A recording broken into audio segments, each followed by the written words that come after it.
Hello students, welcome back to my channel. Vishal Gupta आपका teacher. कैसे हो आप सब स्टूडेंट्स? इस वीडियो में मैं आपको क्लास 10 जो हमारी फर्स्ट बुक है इंग्लिश की, फर्स्ट फ्लाइट, उसका थर्ड चैप्टर जो हमारा चला है, टू स्टोरीज अबाउट फ्लाइंग, उसका सेकंड पोर्शन, सेकंड स्टोरी जो है ब्लैक एरोप्लेन की, फ्रेडरिक फॉरेस्ट की, उसको मैं आपके उसको क्वेश्चन आंसर्स कराने जा रहा हूँ एनसीईआरटी के बुक के जो क्वेश्चन आंसर्स हैं।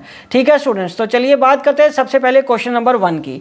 स्टूडेंट्स, इससे पहले कि ये मैं क्वेश्चन स्टार्ट कराऊँ, आपको एक बार याद दिला देना चाहता हूँ कि यदि आपने मेरे चैनल को सब्सक्राइब नहीं किया हुआ तो मेरे चैनल को सब्सक्राइब कर लीजिए और अपनी क्लास 10th की इंग्लिश पूरी कंप्लीट, दोनों बुक्स प्लस ग्रामर और सोशल साइंस के सारे नोट्स एनसीईआरटी के क्वेश्चन आंसर्स के फॉर्म में अवेलेबल हैं। आप वीडियोस देख के अपना कोर्स कंप्लीट कर लीजिए, अपने नोट्स पूरे कर लीजिए, अपने स्कूल की कॉपीज नोटबुक्स कंप्लीट कर लीजिए और रिवीजन भी मेरे साथ कर लेना।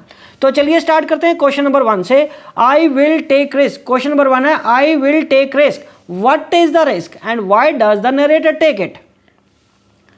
तो वो है कि वो कह रहा है कि मैं रिस्क लूंगा, पर वो रिस्क क्या था, वो जोखिम क्या था? रिस्क का मतलब जोखिम होता ना, वो क्यों जोखिम, क्या जोखिम था और नरेटर क्यों लेना चाहता था ये जोखिम? A huge storm was brewing up and the author was keen to reach to his family.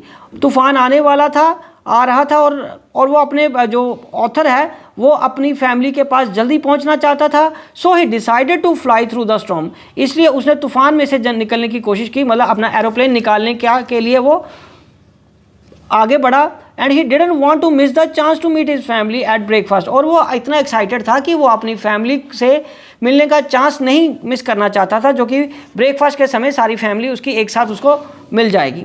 दस he took the risk even when the visibility was almost zero in the storm. इसलिए उसने वो रिस्क लिया जहाँ पे visibility, मतलब देखने की क्षमता जीरो हो चुकी थी, तूफान आ रहा था, इसलिए फिर भी वो अपने प्लेन को उड़ा के घर पहुँचना चाहता था। राइट स्टूडेंट्स, चलिए अब हम बात करते हैं क्वेश्चन नंबर 2 की। Describe the narrator's experience as he flew the aeroplane into the storm. Narrator के एक्सपीरियंस को बताओ जो कि एरोप्लेन में, वो तूफान में जो एरोप्लेन उड़ा रहा था उसका।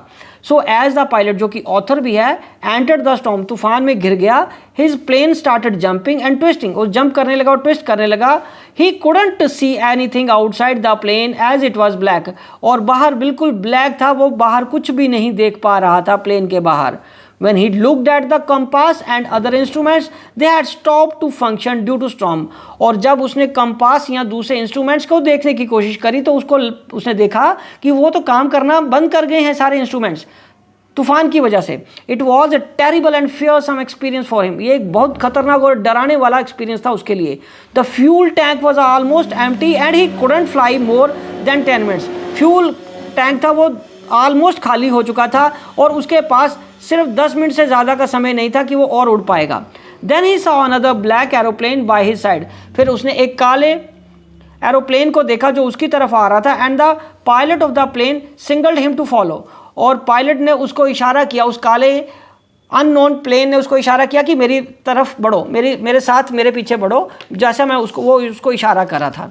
It was a surprise for the narrator as the black aeroplane was having no light. और ये उसके लिए एक सरप्राइज था कि उस काले प्लेन के पास कोई लाइट नहीं थी। And he followed him without any choice. और उसके पास उसको फॉलो करने के अलावा और कोई चॉइस भी नहीं थी। And he landed safely on the runway. और वो रनवे में सेफली लैंड कर गया। ठीक है स्टूडेंट्स, उसके बाद why does, question number 3, why does the narrator says I landed and was not sorry to walk away for the old Dakota. ऐसा उसने क्यों कहा? उसने कहा the pilot was delighted to land safely. वो खुश था कि वो सेफली लैंड कर गया, उसका जहाज नीचे आ गया।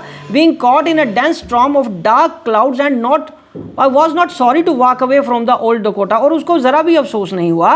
He was filled with the gratitude। वो थैंक कर रहा था, थैंक यू कर रहा था for the pilot in the other black aeroplane। और वो उस काले एरोप्लेन में जो पायलट था उसको थैंक यू कर रहा था। and desperately wanted to thank him for helping him in such a fearsome situation। और वो सच में उसमें उसको जो खतरनाक सिचुएशन थी, वो जो डराने वाली सिचुएशन थी, उससे बाहर निकालने के लिए उस पायलट की हेल्प करना चाहता था, थैंक यू करना चाहता था। He felt sorry, he felt, D नहीं है, टी है। He felt sorry that he couldn't thank his benefactor. मतलब वो अपने जिसने उसको बेनिफिट किया, उसको मदद पहुंचाई, उसको वो थैंक नहीं कर सका।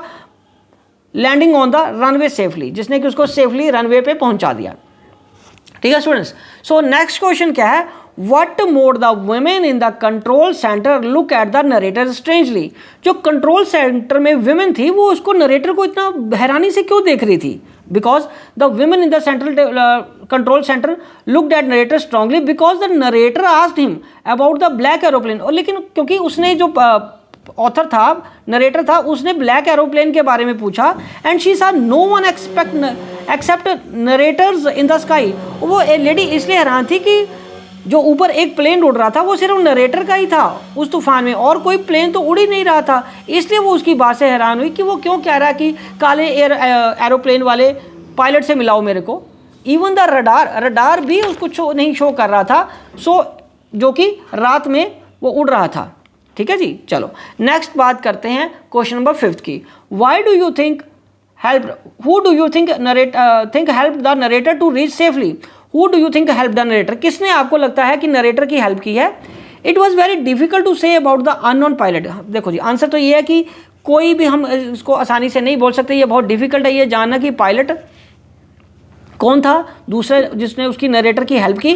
But probably it was the narrator himself that helped him to overcome the fear in the storm and no other plane was seen in the radar except the narrator's Dakota plane.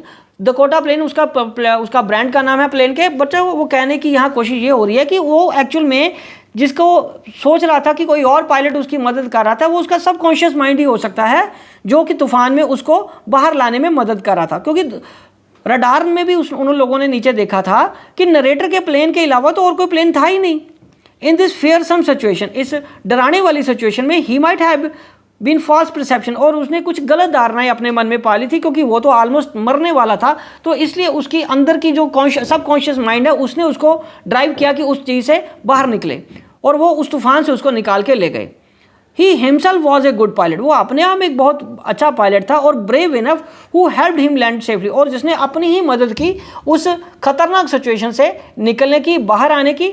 ठीक है students, तो इसी के साथ ये question answer NCERT के इस chapter के कंप्लीट होते हैं। आई विश कि आपको अच्छे से समझ आ गया होगा, इतना कुछ मुश्किल है भी नहीं है। आप इसे नोट्स बना लीजिए, और जब रिवीजन आएगी सितंबर की प्री बोर्ड की या फाइनल की, आप इसी को मेरी वीडियोज़ को देख के अपनी रिवीजन भी कर लेना। So wishing you good luck.